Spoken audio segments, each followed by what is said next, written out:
Alright, and welcome to Regressions Level 1.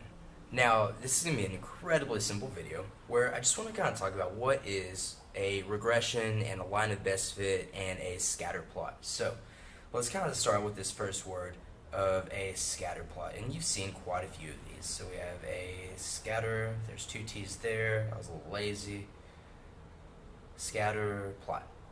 And there's really 5 different types of scatter plots, really 4, but I want to say 5. And so let's kind of talk about this first one. So, and what is a scatter plot? Well, let's say we have data. Let's say like, hey, this is going to be height, and then this is going to be age, and we could say it's age in years. Oh, and this is height in inches. So, you're born and you're pretty short. And then, as time goes by, you get a little taller. But then let's say if we compare this to the average heights of everyone else. Well, some people are born a little taller than others, and some people, they might be born shorter, and then they grow a little bit faster than their counterparts.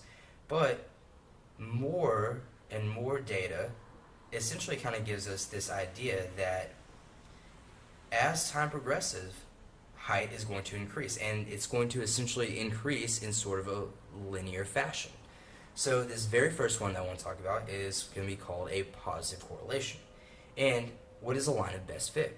Well, if you were to take and draw a line through this data where you thought that the line was the perfect average of all the data, that is our line of best fit. So I think, it kind of goes like that.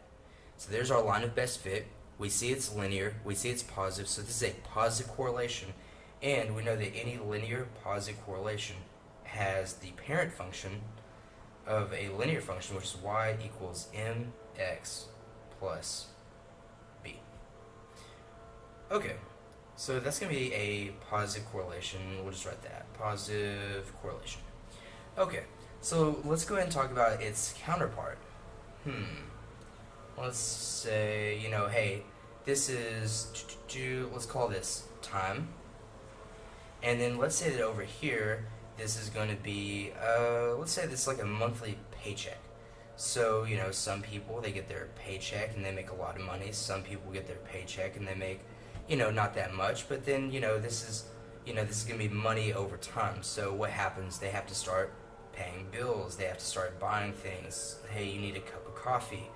Just over time, very simple example, but you start spending money, and what happens? The amount of money you have in your bank account is going to go down.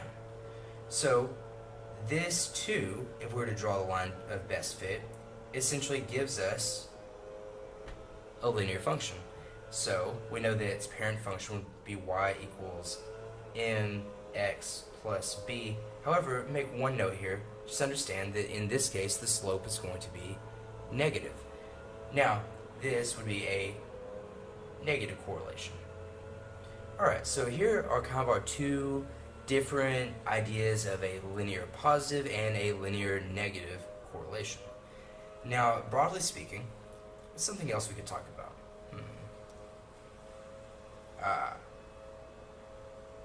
Let's say if we were to model every single throw in the NFL. Well, sometimes you would have quarterbacks who would throw the ball just very, very high and very, very far. And other times you'd have quarterbacks who wouldn't throw it as high or as far. And sometimes you'd have them throw it just kind of very, very short. But one thing you would notice is that over time what happens is that the ball is continuously going up, and then the ball is continuously going down. And it almost kind of looks like a rainbow here. So try and ask yourself, like, what would be our line of best fit? Would it be a straight line? And of course the answer is no. We would actually draw kind of this U-shaped line. And I want you to think back to our last semester where we know that this is actually, we just drew a parabola. And what is a parabola? Well, that's going to be a type of quadratic regression.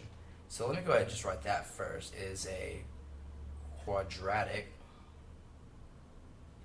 regression, and it's going to have the parent function of y equals x squared.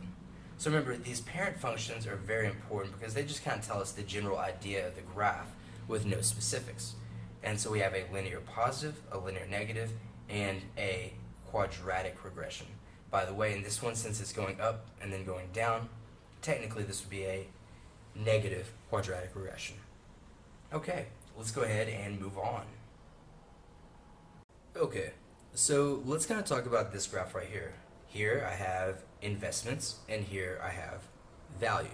Now you can make a ton of investments, but that doesn't mean that you have necessarily a ton of value. Let's say you were to buy something that had a value of $1. Let's say you bought a bunch of them. And here, so you bought a bunch of them, maybe, and then some other people are going to buy those as well, and some people are going to kind of buy more, and some people are going to kind of buy less.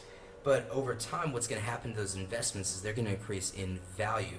And let's say that they increase kind of like this, where, you know, they start to get more valuable and then more valuable, and then wait a second, at a certain point, they start to really, really get valuable. And you can kind of think of it as, like, if you invest in something that's worth $1, and then you could say, like, okay, a year later it's worth $2. You could say that it doubled in its investment, so then another year later it would be $4, and another year later it would be $8. It's doubling every single time.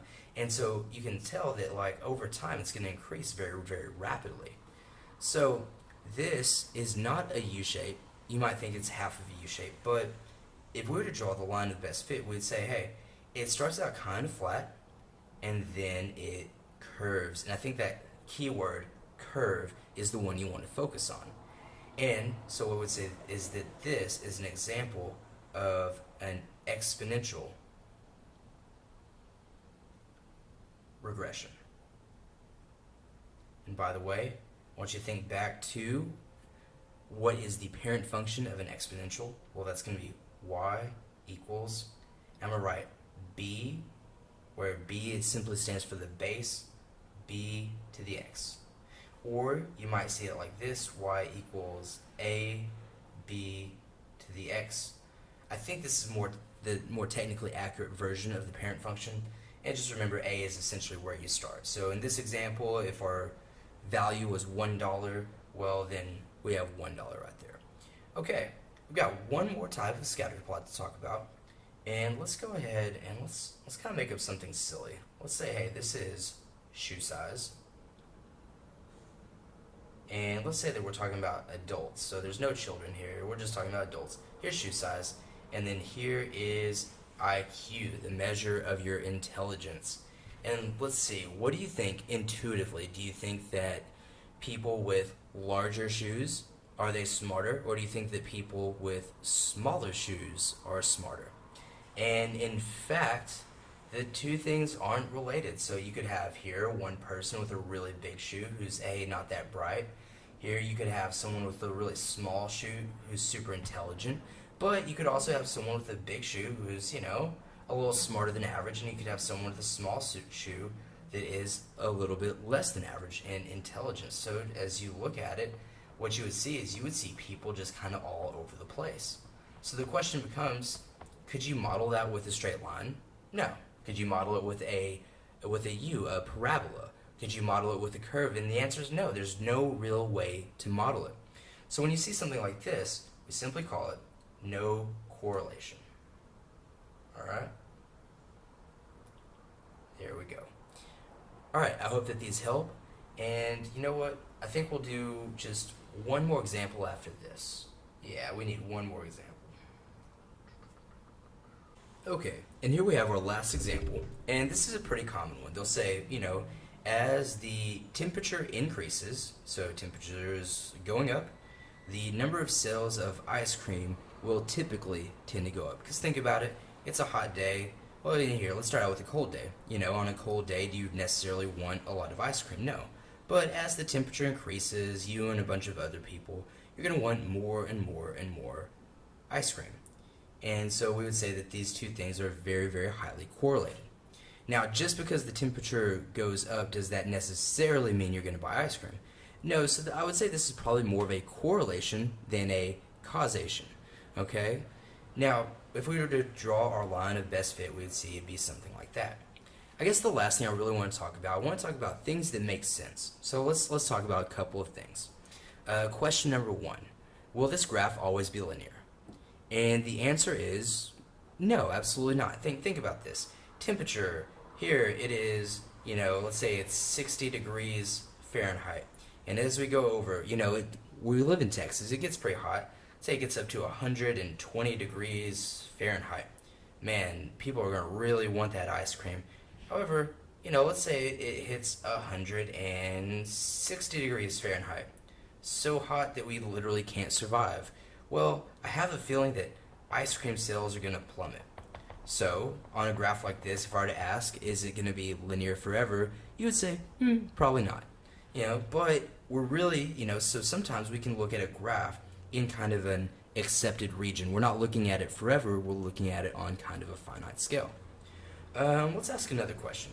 What if we didn't have temperature here? What if we had, the number of beach towels? Beach towels.